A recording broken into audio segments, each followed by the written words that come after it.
बिस्मिल्लाहिर्रहमानिर्रहीम। अस्सलाम वालेकुम नाज़रीन, मैं हूं आमशरी आरिफ हमीद भट्टी। नाज़रीन, वज़ीर आज़म ने जो नामुमकिन था वो कर दिखाया। जॉइंट सेशन से इलेक्ट्रॉनिक मशीन का वोट का बिल पास करवा कर और ओवरसीज पाकिस्तान को वोट का हक देने के बाद 90 लाख ओवरसीज पाकिस्तान वोट अब डाल सकेंगे। इस शिकस्त पर अपोजिशन जमातों ने एक नया जाल बिछा दिया है। वज़ीर आज़म की इस कामयाबी को नाकाम बनाने के लिए कहा जा रहा है, अहम ज़राए ने बताया कि इलेक्शन कमीशन के साथ मिलकर अपोजिशन ने एक हिकमत अमली बनाई है कि आने वाले इलेक्शन को किसी भी सूरत EVM पर नहीं लगाया जाएगा, जिस पर आज इलेक्शन कमीशन के सेक्रेटरी जनरल ने कुछ एतराज़ात भी किए हैं। दूसरी तरफ अपोजिशन ने कहने लग पड़ा है जिस मुकद्दस ऐवान जिसे पूरी दुनिया जॉइंट सेशन चेयर सेनेट और कौमी असम्बली को मुकद्दस ऐवान कहती थी, वहां से एक शरीयत से पास होने वाला बिल उन्होंने कहा आइन के मुनाफी है। नाज़रीन, हैरत है कि हमने बचपन से सुना था कि पार्लियामेंट सुप्रीम होती है। अब ये पता चला है कि पार्लियामेंट सुप्रीम नहीं, उसमें अगर आइनी तरमीम भी कर दे तो उसको अपोजिशन गैर आइनी कहती हैं। क्या इससे पहले होने वाली 18वीं 19वीं 20वीं 21वीं सारी तरमीमें फिर मशकूक हो जाएगी?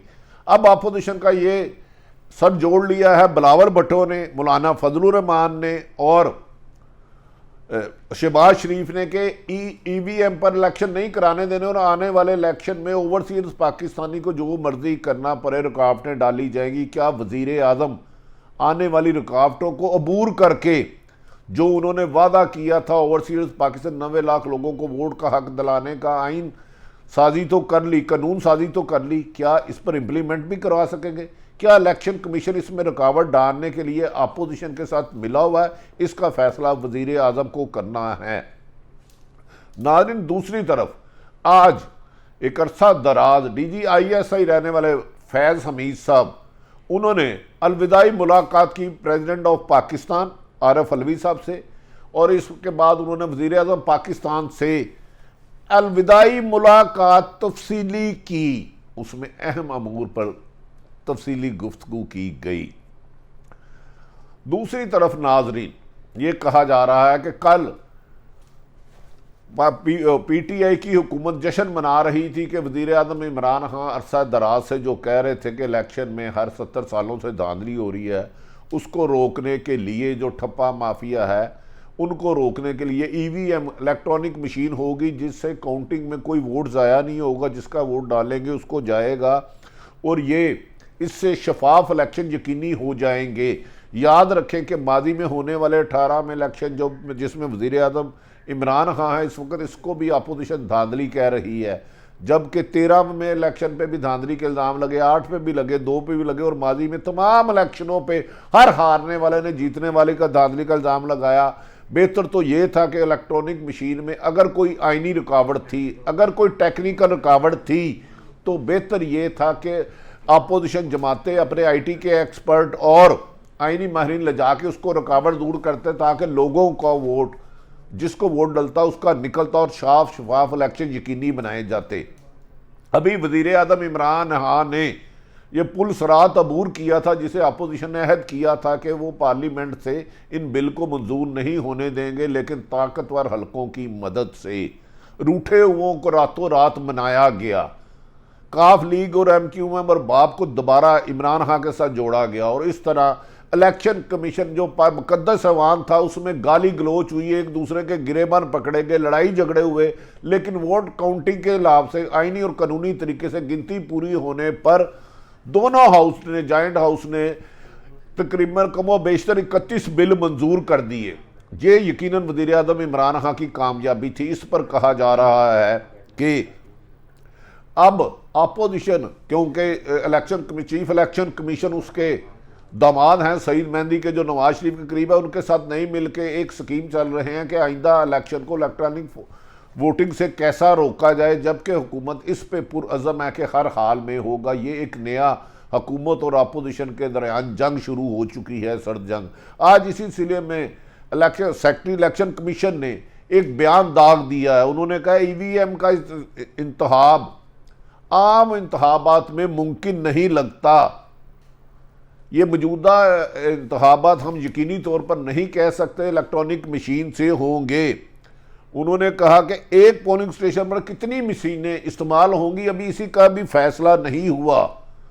उन्होंने कहा कि ईवीएम के इस्तेमाल में इलेक्शन कमीशन को लातेदार चैलेंजेस का सामना है और मैं नहीं समझता कि इलेक्शन कमीशन आने वाले इलेक्शन ईवीएम से होंगे। क्या इलेक्शन कमीशन जॉइंट सेशन जो मुकद्दस पार्लियामेंट है उसके तरमीम आइन में तरमीम के फैसले को अपनी मर्जी से रद्द कर सकता है?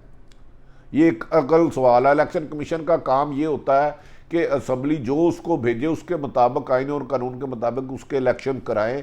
खुद से वो तरमीम का हक ना ये सुप्रीम कोर्ट के पास है ना हाई कोर्ट के पास है, सिर्फ और सिर्फ जमहूरियत में पार्लियामेंट के पास होता है। दूसरी तरफ बिलावल भुट्टो ने इसको कहा है कि वो सुप्रीम कोर्ट में जाएंगे क्योंकि ये गैर आइनी तरीके से तरमीम मंजूर हुई है, जबकि शहबाज शरीफ ने इसको तारीख का कल स्याह तरीन दिन कहा है। लेकिन शहबाज शरीफ ने यह नहीं बताया कि माजी में 15 इलेक्शन जितने हुए जिसको सब ने धांधली ज़दा इलेक्शन कहा, क्या वो स्याह दिन थे या सफ़ेद दिन थे जिसमें धांधली ज़दा गैर मुंतखब लोग कामयाब होकर आते थे और एक हल्के में 15 से 20-40 हज़ार वोट पड़ते थे।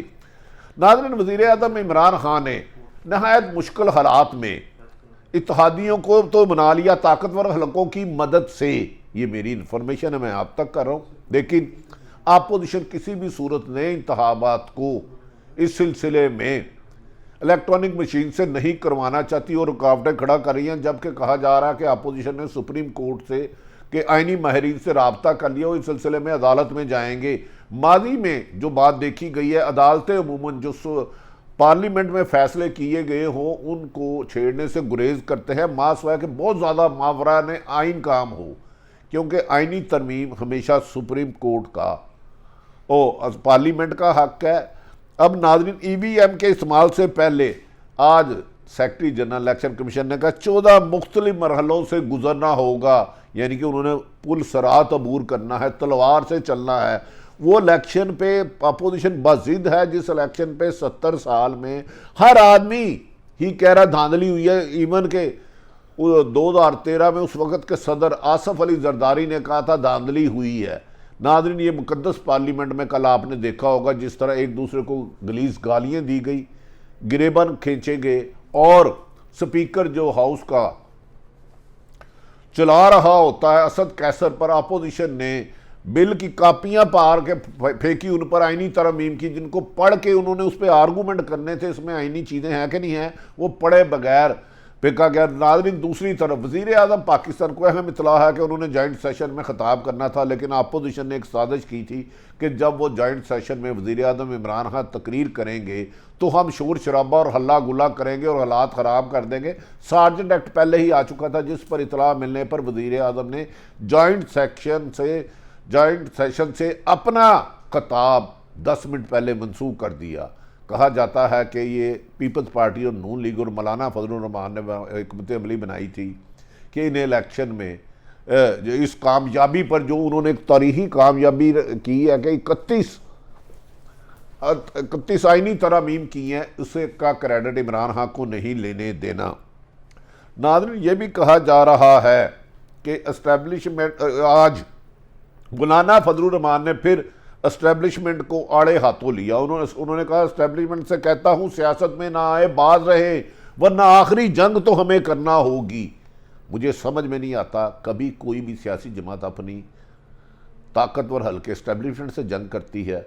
मौलाना फजलुर रहमान ने कहा कि मैं वार्निंग देता हूं कि ये इमरान खान को सपोर्ट करना एस्टैब्लिशमेंट कर दे, वरना हमसे जो वादे किए जाते हैं वादे मुनहरफ हो जाते हैं। इस लिहाज से मौलाना ने इस बात को तस्लीम कर लिया कि शहबाज शरीफ, आसफ अली जरदारी और मौलाना फजलुर रहमान के भी ताकतवर हक़ों से बैकडोर राब्ते हैं। इसका मतलब है इनके लिए अगर राब्ते हों तो वो जायज़ है, अगर वक्त का वज़ीर आज़म मिले तो वो राब्ते गलत हैं, साजिश है या उसको सपोर्ट किया जाता है। नाज़रीन, ये भी कहा जा रहा है कि इमरान खान ने आज अपनी आला सतही मीटिंग बुलाई और कहा है कि उन्हें पता चला है कि इलेक्ट्रॉनिक मशीन में रुकावट डालने के लिए अपोजिशन कर रही है। इस सिलसिले में हुकूमती अरकान वुज़रा खुलकर इसकी हमायत करें और लोगों को इसकी फादियत बताएं और लोगों को विज़िट कराएं कि इलेक्ट्रॉनिक मशीन है क्या। जबकि वज़ीर आज़म ने कहा है कि 90 लाख पाकिस्तानियों से जो वादा मैंने आज से 20 साल पहले जद्दोजहद की थी, ये नामुमकिन है कि उसको इस आने वाले इलेक्शन में मैं वोट का हक ना दूं। इसके लिए मैं हर कुर्बानी देने के लिए तैयार हूं। नाज़रीन, आने वाले दिनों में इम्तहान है कि हमारे जो पाकिस्तान के तमाम पॉलिटिशियन हैं और सरकारी अफसर हैं, इवन के जर्नैल हैं और दीगर अदारों में हैं, ये जब जाते हैं ओवरसीज पाकिस्तान के घरों में रहते हैं, इनको वो घुमाते फिराते हैं, सैर कराते हैं, हो सकता है कोई शॉपिंग भी कराता हो, लेकिन अपोजिशन का ये मौक़िफ़ है कि वो ओवरसीज पाकिस्तान को वोट का हक नहीं देंगे, ये नाजायज़ काम है। क्या नवाज शरीफ अब 2 साल से बाहर हैं, आसफ अली जरदारी बाहर रहे हैं, वहाँ ओवरसीयर से इनको मिलना, इनसे खाने खाना, इनके साथ शॉपिंग करना, घूमना तो जायज़ है। उनका वोट देना, जो जिसका रिश्ता ओवरसीज पाकिस्तानी हो या नौकरी ना मिले, पाकिस्तान की मिट्टी से जुड़ा हो, वो पाकिस्तान से ज़्यादा पाकिस्तान के हालात से आशना होता है। ये कहना गलत है कि उन्हें नहीं पता। वो दिन में 10-10 फ़ोन करता है, बाप ठीक है, बहन ठीक है, सुना ब्लास्ट हुआ है। नाज़रीन, इमरान खान के लिए इम्तहान है कि उन्होंने अपोजिशन की तमाम पार्टियों को शिकस्त देकर नामुमकिन को मुमकिन कर दिखाया, यानी कि इलेक्ट्रॉनिक मशीन का बिल मंजूर करवाया, ओवरसीज पाकिस्तान को वोट का मंजूर कराया। दूसरी तरफ और अपोजिशन ये भी प्रोपेगेंडा कर रही है कि गुलभूषण को NRO देने के लिए एक बिल मंजूर किया गया। इस बिल की बैकग्राउंड ये है कि नवाज शरीफ को पहले कहा गया था कि आलमी अदालत में ना जाएं, अगर आलमी अदालत में जाएंगे तो फिर उसको अपील का हक होगा। वो ना जाने की वजह से अगर पाकिस्तान ये बिल मंजूर ना करता तो फिर इनके खिलाफ एक तरफा फैसला हो सकता था।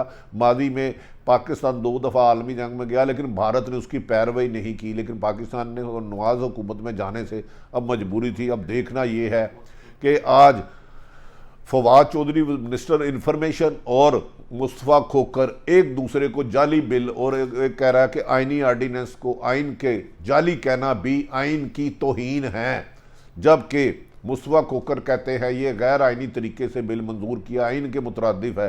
क्या असम्बलियाँ भी आइन के मुतरादिफ फैसले करती हैं? ये फैसला हमारे पार्लियामेंटेरियन को करना है, कानूनदान को करना है। यकीनन सुप्रीम कोर्ट में जाना अपोजिशन का हक है। क्या सुप्रीम कोर्ट अवाम के नुमाइंदों, मुंतखब नुमाइंदों के, जिसमें सेनेट के भी हो, जिसमें 440 लोगों ने हिस्सा लिया हो, उस फैसले को मुस्तरद करती है या मंजूर करती है? ये यकीनन उनका अख्तियार है।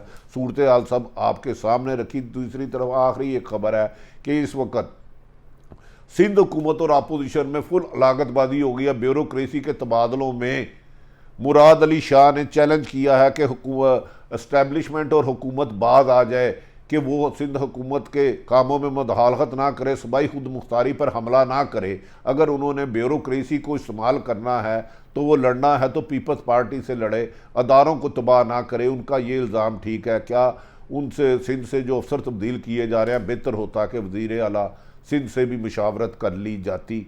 अगर पंजाब से अफसर जाने हैं तो पंजाब के वज़ीर आला से मशावरत ज़रूरी है। इस्टेब्लिशमेंट की एक तरफा ट्रैफिक और हालात को मामूल में लाने की बजाय कसीदगी का बायस बनेगी। सारी सूरत हाल आप तक रखी। नाज़रीन, आरिफ हमीद भट्टी का यूट्यूब चैनल पसंद आए तो इसे सब्सक्राइब करें। पाकिस्तान जिंदाबाद।